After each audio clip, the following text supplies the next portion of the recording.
Last week, Michael Saylor and MicroStrategy lost $1 billion when they reported earnings. This week, Digital Galaxy and Mike Novogratz are reporting earnings, and they lost over $500 million. These articles and more on OG crypto and NFTs. Welcome everyone, my name is Troy, and every day, Monday through Friday, we go over digital assets and NFTs. We go over their news and the important issues that we run in on a daily basis. Before we jump into those articles, please check us out, hit that subscribe button. We also have other different social media platforms.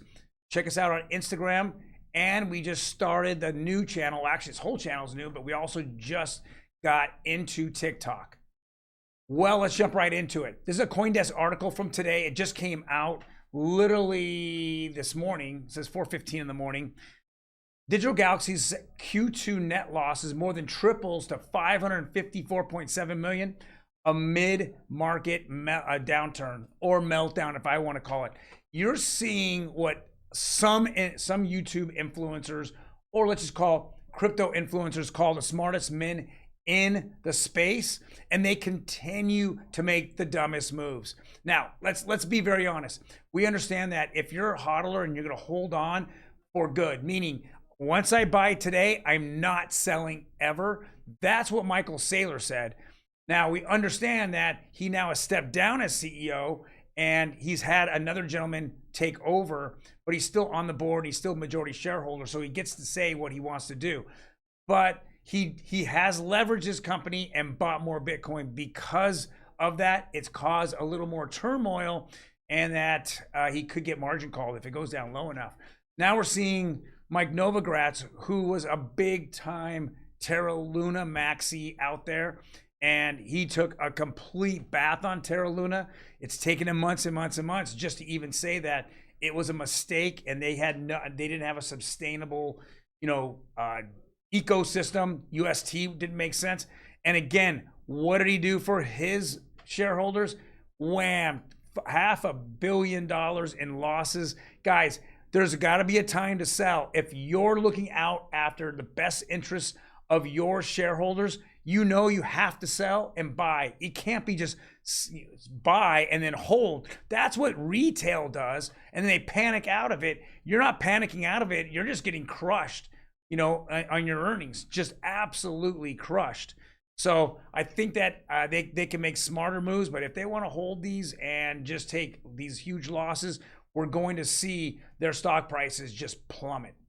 Next article here is crypto mixing service Tornado Cash blacklisted by U.S. Treasury. Now, I thought this came about three to 5 months late to the party.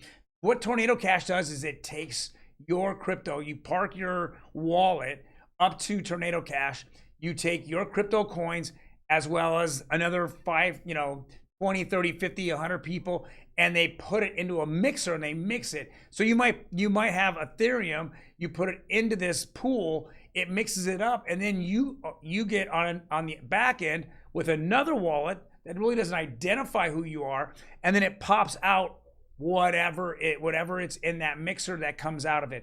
You can get a little of Bitcoin, you can get a little Ethereum, you can get a little of Cardano. It doesn't matter.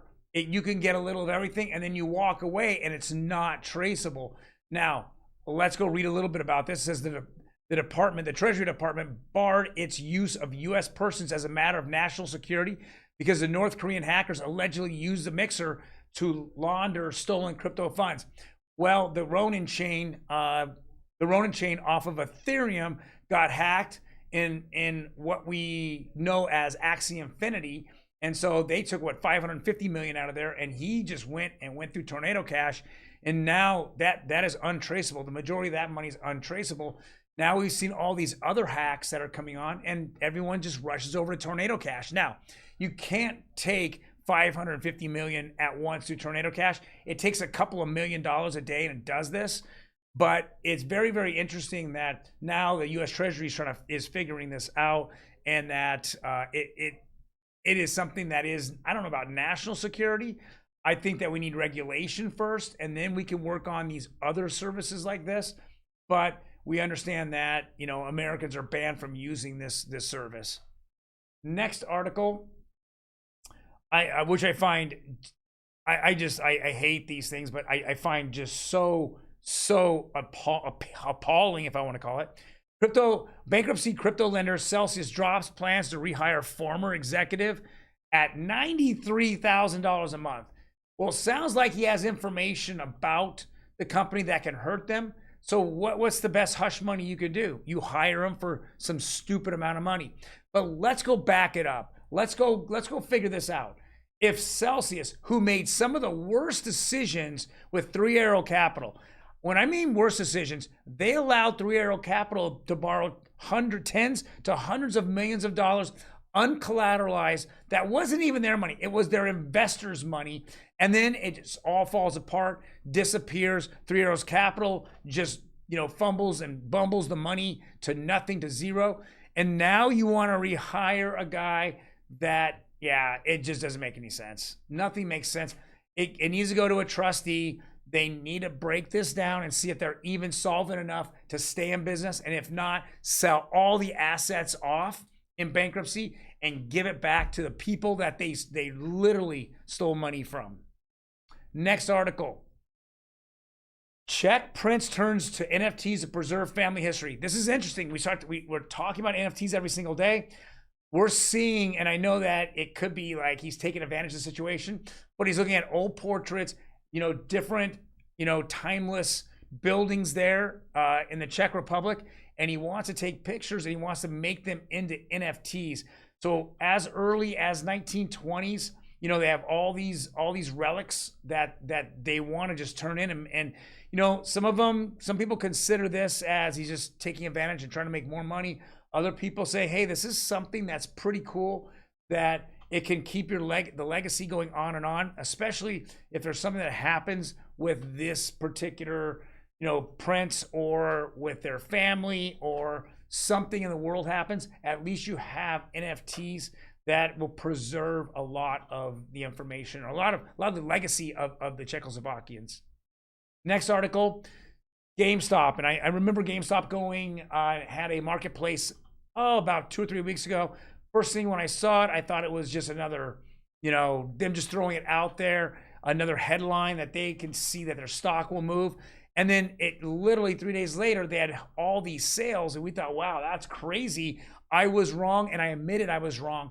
And now we see everything start to come back. You know, we saw, you know, the 9/11 guy falling out of a building, which had a poor taste, was on GameStop. They had to take it off.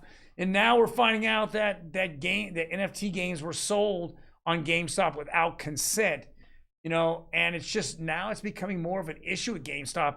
Again, I literally think that they're trying to make a splash. They're trying to get a lot of money here. But I think ultimately it's turning into a money grab, and they're just not doing it right. I don't think they really care, personally, unless they get sued. It doesn't matter. A lot of people thought that this company would be out of business by now, but they've been hanging on, and they've been kind of relevant, you know, in the space. But I truly think that NFTs, you know, you have to do them right, especially, you know, a company that's on the stock exchange. You got to do all this right. You just can't just throw it out and see whatever sticks and then pocket it. So next and last article. This is interesting. Cameo CEO says someone stole his Bored Ape and then sold it for $130,000. He bought it for about $330,000. Someone hacked his iPhone, got into his Apple ID. I don't know from there how they were able to get into his wallet, then take his wallet, and then they sold off this Bored Ape. They actually stole the Bored Ape, and they stole about $70,000 worth of ape coins, and then turned around and sold this on OpenSea for $130,000. And I'm sure they cashed out on those ape coins, which to me is crazy, man. When you know that something got hacked, you know, you want to make sure that those passwords are protected. You know, there's all different types of, you know, apps, you know, security apps where you can put your passwords in, and you just don't want to leave them in your iPhone naked in case this happens. So Unfortunately, I could see right off the bat, the guy pretty much lost, $200,000 in just this crypto wallet alone. Wow, I can't imagine what else he lost in there. Hopefully he didn't have all his passwords, his bank accounts and things like that. But unfortunately, in our space, we only report on the crypto side of things. And so, yeah, took a $200,000 hit. Well, guys, thank you very much for joining us today. If you do have any comments, please leave them below. I'm more than happy to kind of go over them with you. We're starting this channel up. It's new. I really appreciate you watching, and I will see you tomorrow.